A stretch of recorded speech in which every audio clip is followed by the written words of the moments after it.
Assalamualaikum warahmatullahi wabarakatuh. Sehat Ananda semuanya? Ada yang sakit? Nah, tidak ya. Alhamdulillah. Kita masih diberikan kesehatan, kesempatan untuk masih bisa belajar sampai sekarang ini. Masih banyak dari teman-teman Ananda semuanya yang tidak memiliki kesempatan untuk belajar, tidak bisa mengenyam bangku di pendidikan ini. Jadi kita harus semangat ya, tidak ada yang malas-malasan. Nah, sebelum kita memulai pembelajaran, langkah baiknya kita membaca doa terlebih dahulu. Kita baca doa sama-sama. Setelah itu kita baca Quran surah Al-Baqarah ayat 83. Nah, ada yang bawa Al-Quran semuanya? Nah, ada kan? Ya, kita baca doa bersama terlebih dahulu. Mulai dari ta'awuz. A'udzu billahi minasyaitonir rajim. Bismillahirrahmanirrahim. Rabbi shrah li sadri wa yassir li amri wahlul 'uqdatam min lisani yafqahu qawli. Raditu billahi rabba wa bil islami dina wa bi Muhammadin nabiyyan wa rasulah. Rabbi zidni ilman warzuqni fahma. Oke, kita lanjut baca Al-Quran. Baca ta'awuz sama-sama dulu ya. A'udzu billahi minasyaitonir rajim. Bismillahirrahmanirrahim. Wa idh akhadna mithaqa bani Israila la ta'buduna illallah wa bil walidaini ihsana wa dzil qurba wal yatama wal masakin wa qulu lin-nasi husna wa aqimus salata wa atuz zakah thumma tawallaytum illa qalilan minkum wa antum mu'ridun. Wa idh akhadna mitsaqakum la tasfikuna dima'akum wa la tukhrijuna anfusakum min diyarikum thumma aqrartum wa antum tashhadun. Shadaqallahul azim. Alhamdulillah, semoga pembelajaran kita pada hari ini itu bisa diberkahi, diberikan kelancaran dan dapat kita pahami. Oke, selanjutnya ada yang ingat apa yang sudah kita pelajari minggu kemarin? Kan lalu apa? Ya, tentang haji. Nah, apa saja yang sudah kita bahas tentang haji kemarin? Ada yang masih ingat? Ya, kita bahas tentang pengertian haji. Yang kedua tentang dasar hukum haji. Yang ketiga tentang syarat dan rukun haji. Yang keempat tentang macam-macam haji, dan yang kelima keutamaan haji. Nah, udah ada yang baca bukunya tadi malam? Ya, kita bahas sekarang materi baru tentang zakat dan wakaf. Ya, sudah ada yang baca? Oke, berarti sudah siap ya. Nah, setiap kita itu ingin tercukupi semua kebutuhan hidupnya, mulai dari kebutuhan pokok seperti apa? Makanan, pakaian, tempat tinggal, hingga kebutuhan pendidikan. Terus apa lagi? Kesehatan, serta hiburan atau rekreasi. Nah, kenyataannya tidak semua orang bisa memenuhi kebutuhan itu. Ada sebagian orang yang tidak mampu. Nah, kenapa itu bisa terjadi? Ya, kenapa Bayu? Ya, tentu penyebabnya beragam. Di antaranya tidak memiliki pekerjaan. Selanjutnya apa? tidak memiliki, ya tadi tidak memiliki pekerjaan sudah, apalagi tidak memiliki penghasilan, tapi dia memiliki penghasilan tapi kecil. Nah, itu masalah juga. Terus apa lagi? Ya, yang memiliki keterbatasan fisik, jadi terhambat untuk melakukan pekerjaan. Nah, di sisi lain ada sebagian petani hanya memiliki lahan yang kecil, ada yang petani tapi tidak memiliki lahan, jadi dia bekerja kepada orang lain. Nah, ada juga karyawan yang bekerja di perusahaan tapi jumlahnya sangat terbatas. Nah, kenapa? Apa artinya itu? Ya, karena jumlah angkatan kerja itu lebih banyak daripada lapangan pekerjaannya. Nah, akibatnya apa? Terjadinya pengangguran, banyaknya pengangguran. Nah, Ananda semuanya di sini harus menjadi orang-orang yang sukses. Biar apa?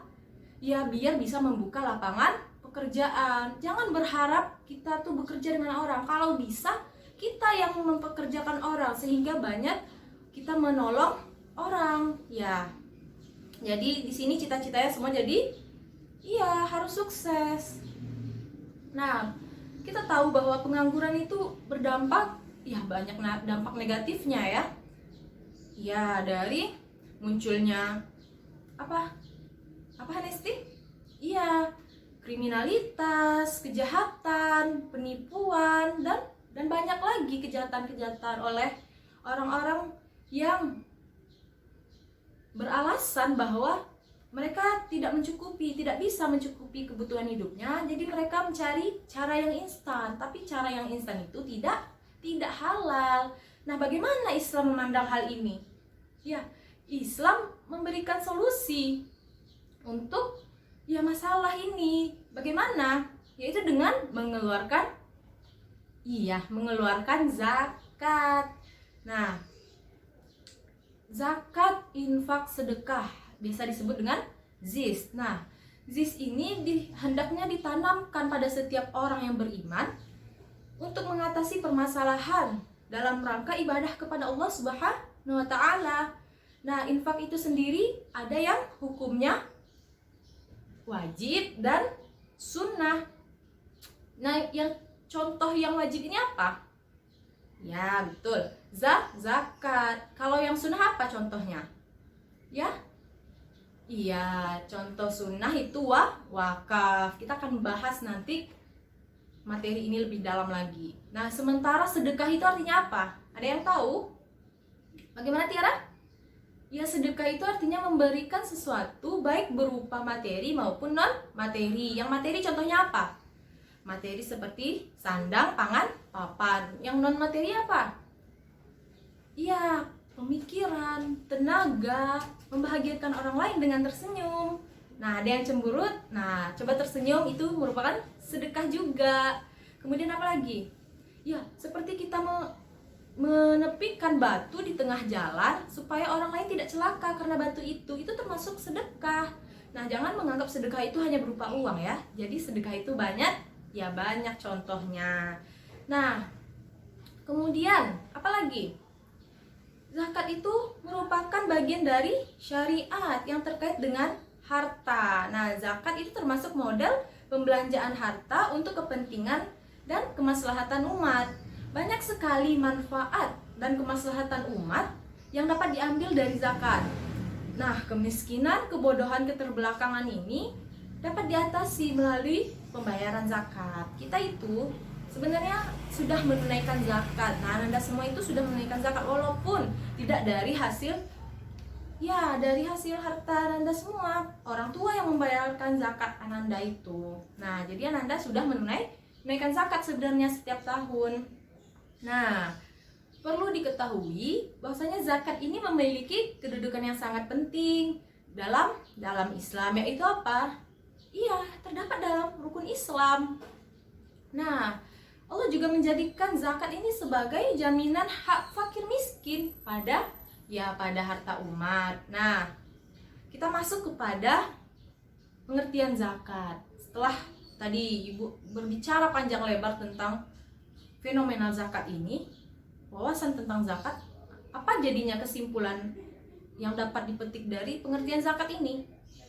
Ya, apa? secara bahasanya aja dulu, apa itu? Ya, secara bahasa zakat itu berasal dari akar kata zakka yang artinya suci. Terus apa lagi? Berkah, tumbuh, dan ya bersih, baik. Oke. Terus zakat itu apa artinya? Membersihkan atau menyucikan diri seseorang dari harta-hartanya, karena sesungguhnya dalam harta seseorang itu ada milik orang lain. Jadi jangan bilang kita bekerja, kita mendapatkan uang, mendapatkan penghasilan, itu milik kita sepenuhnya, bukan. Tapi ada hak orang lain di dalam harta kita itu. Ya. Kemudian secara lahiriah itu kita beranggapan bahwa ketika kita mengeluarkan zakat itu pasti berkurang harta kita, kan? Iya, jangan merasa rugi. Namun Allah pandangan Allah Subhanahu wa taala tentu tidak demikian ya. Karena dengan berzakat akan membawa keberkahan dan pahala yang bertambah. Dengan zakat pula menciptakan pertumbuhan material dan spiritual buat orang-orang miskin, serta mengembangkan jiwa dan kekayaan bagi orang-orang kaya. Jadi antara orang yang kurang mampu dengan orang yang mampu berzakat itu mendapatkan sama-sama manfaatnya. Nah, tadi kita sudah membaca Quran surah Al-Baqarah ayat 83, itu menjelaskan tentang zakat. Nah, selanjutnya coba buka Al-Qur'annya, Quran surah At-Taubah ayat 90. Nah, silahkan Ibu minta tolong kepada Hanesti, bisa tolong dibacakan Quran surah At-Taubah ayat 103, coba ya. Nah, zakat menurut istilah itu mengeluarkan sebagian harta yang diberikan kepada orang-orang yang berhak menerimanya setelah memenuhi syarat-syarat yang ditetapkan oleh syariat. Apa itu syarat-syarat yang harta yang dizakati itu apa? Ya, apa Tiara? Ya, yang pertama milik sempurna. Artinya apa? Harta itu utuh milik kita, bukan hasil pinjaman dari orang lain. Nah, yang kedua apa? Harta tersebut dapat berkembang atau memiliki potensi untuk dikembangkan. Yang ketiga apa? Ya, sudah mencapai nisab. Apa itu nisab? Ya, bagaimana Hanesti? Ya, nisab itu artinya batas minimal harta sehingga wajib dizakati. Kemudian apa lagi? Yang keempat, harta yang melebihi kebutuhan pokok yang diperlukan seseorang dan orang yang menjadi tanggungannya demi kelangsungan hidupnya. Yang kelima, mencapai haul. Apa itu haul? Haul? Ya, haul itu harta itu sudah dimilikinya bukan selama 1 abad, tapi selama satu tahun. Oke, udah paham ya sampai di sini apa itu zakat? Jadi berbeda. Zakat itu dia ada syariatnya, ada syarat-syarat tertentu. Oke. Yang kedua kita bahas tentang dasar hukum kewajiban zakat. Dalam Al-Qur'an, perintah zakat itu senantiasa digandengkan dengan perintah sholat. Banyak ayat Al-Qur'an yang menjelaskan tentang zakat dan sholat. Tadi kita sudah membaca Quran surah Al-Baqarah ayat 83. Terus Hanesti tadi sudah membacakan Quran surah At-Taubah ayat 103. Kemudian ada lagi Quran surah Al-An'am ayat 141. Nah, banyak sekali ayat Al-Qur'an yang menjelaskan tentang kewajiban zakat. Kemudian jelas bahwa hukum zakat itu fardu ain, wajib ya bagi setiap orang yang sudah memenuhi persyaratan. Nah, tujuan dari zakat itu sendiri. Nah, sudah membacakan apa tujuan dari zakat? Oh, banyak sekali tujuan dari zakat. Iya, betul.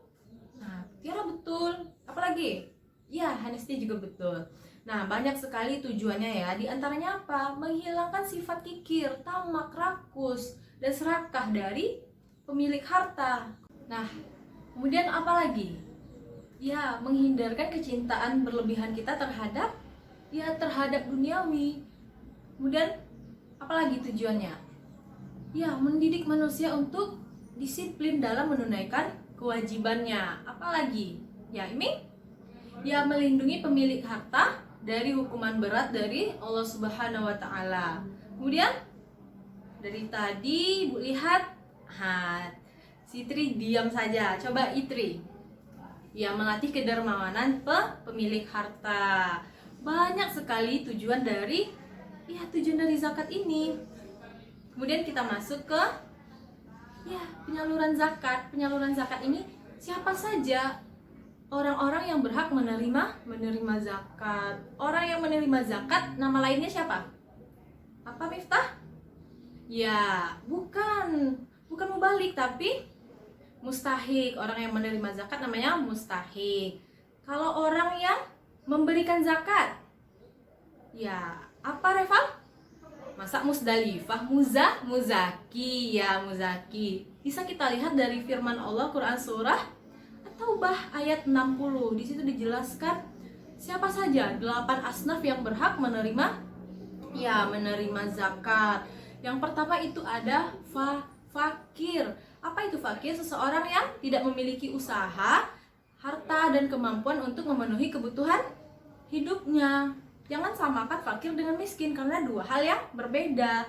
Apalagi miskin. Nah, yang dimaksud miskin di sini apa? Ya, miskin itu seseorang yang memiliki usaha atau mata pencaharian namun tidak bisa mencukupi semua kebutuhan hidupnya. Kemudian apa lagi? Ya, amil. Tahu amil? Seseorang yang menjadi petugas untuk ditunjuk pemerintah untuk mengelola mengumpulkan zakat, mengelola zakat, menyimpan dan membagikannya kepada mustahik. Benar.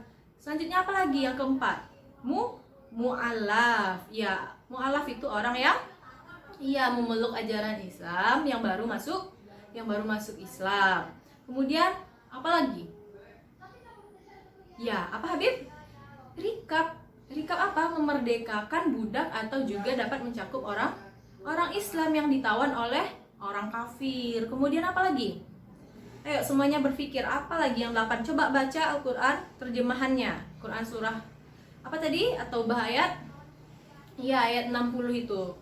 Yang ke 6, apa lagi? Garimin. Seseorang yang berhutang karena untuk kepentingan atau kebutuhan hidupnya dan bukan untuk maksiat atau berfoya-foya. Kemudian yang ketujuh, fisabilillah. Apa itu fisabilillah? Dana untuk kemaslahatan umat Islam atau semua kegiatan yang menuju kepada ridha Allah, seperti membangun masjid, rumah sakit, panti asuhan, sekolah, jembatan dan sebagainya. Kemudian yang ke-8 yaitu Ibnu Sabil. Apa Ibnu Sabil? Seseorang yang sedang dalam perjalanan yang bukan untuk maksiat, tapi orang yang menuntut ilmu atau orang yang sedang kesulitan, kekurangan bekalnya di perjalanan. Nah, itu termasuk ke dalam Ibnu Sabil. Kemudian kita masuk kepada macam-macam zakat. Nah, ada yang tahu apa saja macam-macam zakat di sini? Ada zakat harta, itu disebut apa? Zakat mal. Ya, zakat mal ya. Zakat mal ini apa? Mengeluarkan sebagian harta benda yang menjadi hak milik seseorang sesuai dengan ketentuan syariat. Dengan tujuan apa? Dengan tujuan untuk membersihkan atau menyucikan harta tersebut. Kemudian apa saja yang masuk ke dalam zakat mal ini? Apa saja? Yang pertama, harta yang wajib dizakatinya emas, kemudian perak, kemudian perdagangan. Nah, supaya lebih jelas, Anda semuanya bisa melihat buku paketnya. Coba buka buku paketnya halaman 276. Coba buka. Nah, di sana ada pembagian harta-harta yang wajib dizakati. Ada emas, berapa nisabnya, berapa haulnya. Coba lihat di sana. Kemudian setelah emas, perak, perdagangan, terus apa lagi? Tumbuh-tumbuhan, ada padi, kan? Kemudian apa lagi? Ada binatang ternak. Apakah semua binatang ternak itu bisa kita zakati? Oh, belum tentu. Yang bisa kita zakati itu binatang apa saja? Yang pertama, kambing, biri-biri, dan domba. Kemudian apa lagi? Ya, betul Tiara. Apa? Sapi, kerbau, dan kuda. Apa lagi? Ya, bayu, unta, dan semua itu ada dijelaskan dalam buku paket. Bisa kita lihat ya. Selanjutnya apa? Barang-barang tambang. Setelah itu barang-barang hasil temuan seperti harta karun, barang-barang antik yang kita temukan, apapun itu barang temuan yang bernilai lebih, yang mencapai nisabnya. Kemudian yang kedua, zakat apa? Zakat fitrah, zakat yang selalu kita tunaikan setiap tahunnya. Apa itu zakat fitrah? Iya, zakat yang wajib dikeluarkan untuk membersihkan jiwa umat muslim, baik laki-laki, perempuan, kemudian yang kecil, yang besar, kemudian yang merdeka ataupun budak, wajib mengeluarkan zakat fitrah. Kemudian kapan dikeluarkannya zakat fitrah itu? Ya pada bulan Ramadan, bisa di awal Ramadan, pertengahan Ramadan, dan di akhir Ramadan. Nah, sampai di sini ada yang mau bertanya? Ya, Nova mau bertanya apa? Silahkan. Ya, bagus pertanyaannya. Kapan waktu terbaik untuk kita melakukan menunaikan zakat fitrah itu? Nah, ada yang bisa menjawabnya? Ya, betul Hanesti. Zakat fitrah itu lebih baik afdolnya dikerjakan atau ditunaikan ketika akhir Ramadan, itu di akhir malam hari raya Idul Adha-nya sampai waktu sebelum sholat hari raya Idul Fitri. Nah, ada yang connect, bukan Idul Adha ya, Idul Fitri, betul. Kemudian syarat bagi yang mengeluarkan zakat fitrah itu apa? Yang pertama, pasti beragama Islam. Yang kedua, masih hidup sampai pada malam hari raya Idul Adha sampai sebelum sholat hari raya Idul Fitri. Ya, maaf ya. Konsentrasi. Nah, berarti masih ada yang konsen nih di sini. Oke, selanjutnya apa? Yang ketiga, ya memiliki kelebihan makanan bagi diri dan keluarga yang menjadi tanggungannya pada malam dan hari raya Idul Fitri. Kemudian, jenis benda yang dikeluarkan untuk menunaikan zakat fitrah ini apa? Ya, makanan pokok. Pada orang Arab itu makanan pokoknya apa? Ya, gandum. Sedangkan kita tidak ada gandum, tidak ada makanan pokok itu di sini. Jadi, apa yang menjadi makanan pokok kita? Yaitu ya, beras. Nah, jenis benda yang dikeluarkan untuk zakat fitrah itu apa? Iya, makanan pokok yang biasa kita makan. Contohnya apa? Beras. Ya, betul. Beras. Nah, timbul pertanyaan di sini. Saya biasanya menunaikan zakat orang tua saya dengan uang, Bu, dikasih ke Amil. Itu bagaimana? Iya, boleh. Karena apa?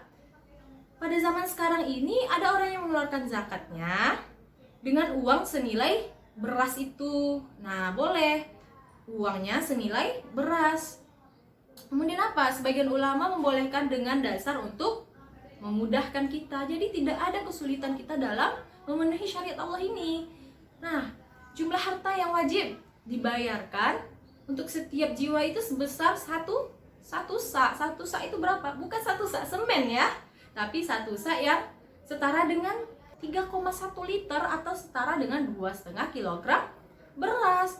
Adapun yang berhak mendapatkan zakat fitrah, ya dibolehkan untuk 8 yang asnaf itu. Nah, tapi lebih diutamakan itu kepada fakir miskin. Karena salah satu tujuan dari zakat fitrah itu agar fakir miskin dapat ikut merayakan hari raya Idul Fitri. Kemudian apa hikmah setelah kita belajar apa itu zakat, dasar hukumnya, tujuannya? Oke, sekarang kita masuk kepada hikmah dari zakat itu. Apa saja hikmahnya? Nah, dalam Al-Quran surah An-Nahl ayat 71 bisa kita lihat. Nah, ayat tersebut menjelaskan bahwa dalam masyarakat kedudukan orang itu tidak sama. Ada yang Allah berikan kelebihan rezeki hartanya, ada yang Allah berikan kecukupan, ada yang Allah berikan ujian berupa sedikit hartanya. Nah, adanya kesenjangan tersebut perlu didekatkan. Salah satunya yaitu melalui zakat. Nah, hikmah zakat ini bukan hanya sekedar mendekatkan kesenjangan saja, namun manfaat tersebut dapat dirasakan oleh muzaki, mustahik, dan masyarakat bangsa dan negara itu sendiri. Nah, zakat tidak hanya menyentuh aspek ekonomi, Terus apa lagi? Religius, namun juga menyentuh berbagai aspek. Apa saja? Ya, bisa menyentuh budaya, apa lagi? Sosial, dan banyak aspek yang mencakup. Nah, kemudian banyak hikmahnya, baik untuk muzaki itu sendiri ataupun untuk mustahiknya ataupun untuk masyarakat secara keseluruhannya. Zakat ini memiliki banyak manfaatnya. Oke. Selanjutnya kita masuk kepada pembahasan kita yang kedua, yaitu mengenai wakaf. Apa itu wakaf? Secara bahasa deh kita bahas dulu. Secara bahasa berasal dari bahasa Arab. Apa? Iya, wakafa yakifu wakfan. Artinya apa? Iya, berhenti, berdiri. Iya, berdiri di tempat atau apa? Menahan. Nah, menurut Al-Quran dan terjemahannya, yang dimaksud dengan mewakafkan harta di jalan Allah itu bagaimana? Ya, meliputi belanja yang dimaksud di sini untuk kepentingan ijtihad, pembangunan, apalagi? Iya, rumah sakit, usaha untuk penyelidikan ilmiah. Iya, benar. Jadi, perintah wakaf dalam ayat ini dapat dipahami dari kata menafkahkan harta dengan balasan kebajikan yang berlipat ganda ya. Kita bisa juga melihat Quran surah Al-Baqarah ayat 267 itu. Nah, perintah wakaf dalam ayat ini dari kata nafkahkanlah. Nah, di jalan Allah hanya sebagian saja dari usaha, bukan keseluruhannya. Dianjurkan yang diwakafkan di sini apa? Iya, dari yang baik-baik, bukan yang harta yang buruk. Kemudian bisa kita lihat lagi apa? Rukun dan syarat wakaf. Yang pertama, wakif. Apa itu wakif? Orang yang mewakafkan harta benda miliknya. Nah, syarat wakif ini bila perseorangan dia dewasa, berakal sehat, kemudian apa lagi? Tidak terhalang melakukan perbuatan hukum dan pemilik sah dari barang yang diwakafkannya. Adapun wakif ini ada 3, wakif perorangan, wakif untuk organisasi, atau wakif badan hukum. Kemudian yang kedua ada apa rukunnya? Ya, mauquf alaih dan nazir. Apa itu mauquf alaih dan nazir?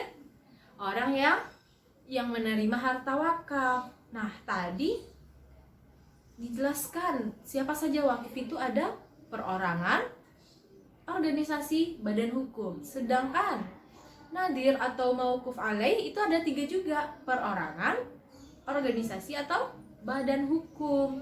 Kemudian yang ketiga apa? Mauquf bih. Apa itu mauquf bih? Ya, apa Siti? Ya, syarat mauquf bih ini adalah harta atau benda baik bergerak maupun tidak bergerak yang memiliki daya tahan atau memiliki nilai.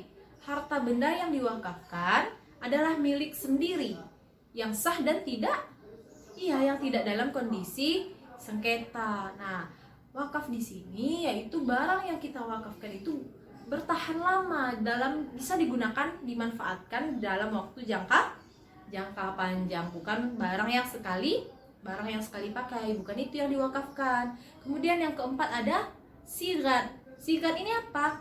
Iya, ikrar yang diucapkan atas kemauan wakif sendiri tanpa ada tekanan dan paksaan dari orang lain atau siapapun. Kemudian macam-macam wakaf. Coba, ada yang tahu apa saja macam-macam wakaf? Yang pertama ada wakaf ahli atau zuri. Apa itu wakaf ahli? Ya, wakaf ahli merupakan wakaf yang ditunjukkan kepada orang-orang tertentu saja, baik seseorang atau lebih dari satu, baik keluarga maupun bukan keluarga wakif. Sebagai contoh nih, seorang mewakafkan buku untuk anaknya yang mampu mempergunakannya. Nah, yang kemudian diteruskan lagi kepada anak dan cucu-cucunya. Nah, kedua ada wakaf umum atau khairi, yaitu wakaf yang sudah sejak semula ditujukan untuk kepentingan agama atau kemaslahatan umum. tidak dikhususkan untuk satu orang saja, seperti tanah untuk dibangunkan masjid atau sekolah atau rumah sakit atau yang lainnya. Nah, peruntukan harta wakaf ini apa saja? Nah, ada 5 peruntukan harta wakaf. Yang pertama itu sarana dan kegiatan, sarana dan kegiatan ibadah. Yang kedua, sarana dan kegiatan pendidikan serta kesehatan. Yang ketiga apa? Siapa yang tahu? Iya, benar Roma. Apa itu?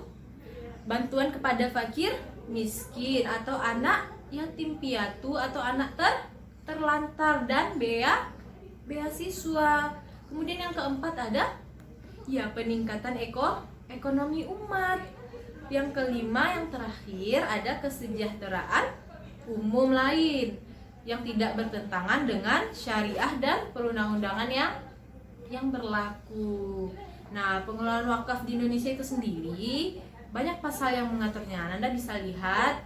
Nah, di buku paket ada juga. Coba dilihat halaman 303. Nah, di situ sudah dijelaskan. Apa sih hikmah dari wakaf itu? Apa? Banyak sekali hikmahnya ya. Zakat, wakaf, banyak hikmahnya. Nah, memanfaatkan harta atau benda wakaf sesuai dengan fungsinya merupakan tujuan dengan adanya wakaf. Sementara itu apa? Fungsi wakaf adalah mewujudkan potensi dan manfaat ekonomis harta atau masyarakat. Sementara itu fungsi wakaf adalah untuk kepentingan agama dan memajukan kesejahteraan masyarakat. Selain itu, wakaf juga merupakan bentuk kebijakan dalam Islam yang menghubungkan aspek kerohanian. Kemudian apa lagi? Aspek kebendaan. Oleh karena itu, wakaf memberikan hikmah yang begitu luar biasanya untuk kemaslahatan umat. Nah, yang pertama ada sebagai rasa syukur atas limpahan rahmat dan karunia dari Allah. Diberikan kelebihan harta, kita wakafkan, itu bentuk rasa syukur kita ya. Yang kedua apa? Terhindar dari cinta yang berlebihan kepada duniawi. Kita bukan gila harta, makanya kita wakafkan harta, sebagian harta kita untuk sedekah jariah kita yang tidak akan terputus amalnya di akhirat kelak, walaupun kita sudah meninggal dunia. Apapun barang yang masih dipakai yang kita wakafkan itu akan mengalir secara terus-menerus selagi orang itu masih menggunakannya di jalan Allah. Kemudian apa lagi? Dapat mengurangi kemiskinan karena dapat menciptakan peluang kerja pada lembaga yang didirikan oleh dana wakaf. Banyak sekali manfaat wakaf yang bisa kita ambil. Nah, dari zakat dan wakaf yang telah kita bahas pada hari ini, apakah masih ada yang belum paham atau masih ada yang ingin bertanya? Tidak ada? Yakin? Oke. Sekarang apa yang dapat disimpulkan dari pembelajaran kita hari ini? Tentang yang pertama, zakat. Merupakan suci, apalagi berkah tumbuh, kemudian bersih dan baik. Nah, yang pertama sudah tuh pengertiannya. Yang kedua apa lagi kita bahas tadi? Wakaf. Nah, wakaf ini termasuk ke amal jariah yang pahalanya akan terus mengalir meskipun orang yang berwakaf itu telah meninggal dunia. Artinya apa? Seorang wakif akan terus-menerus menerima aliran pahala yang tidak hentinya selama wakafnya itu dimanfaatkan oleh orang lain atau umat. Nah, wakaf juga merupakan salah satu sarana pemberdayaan, pemerataan, dan pertumbuhan ekonomi masyarakat. Nah, dapat dipahami sampai di sini? Ya, baik. Oke, karena waktu kita sudah habis, kita cukupkan sampai di sini dulu. Jika tidak ada yang bertanya, berarti bisa dapat dipahami semua ya. Oke, kita tutup pembelajaran kita pada hari ini dengan mengucapkan hamdalah. Alhamdulillahirabbil alamin. Semoga apa yang telah kita pelajari hari ini bisa mendapatkan rahmat dan berkahnya, dan Ananda semua bisa mengamalkannya dan menerapkannya dalam kehidupan sehari-hari. Nah, kita tutup dengan doa kafaratul majlis. Subhanakallahumma wa bihamdika asyhadu an la ilaha illa anta astaghfiruka wa atubu ilaik. Ya, Ibu tutup dengan wabillahi taufik wal hidayah. Assalamualaikum warahmatullahi wabarakatuh.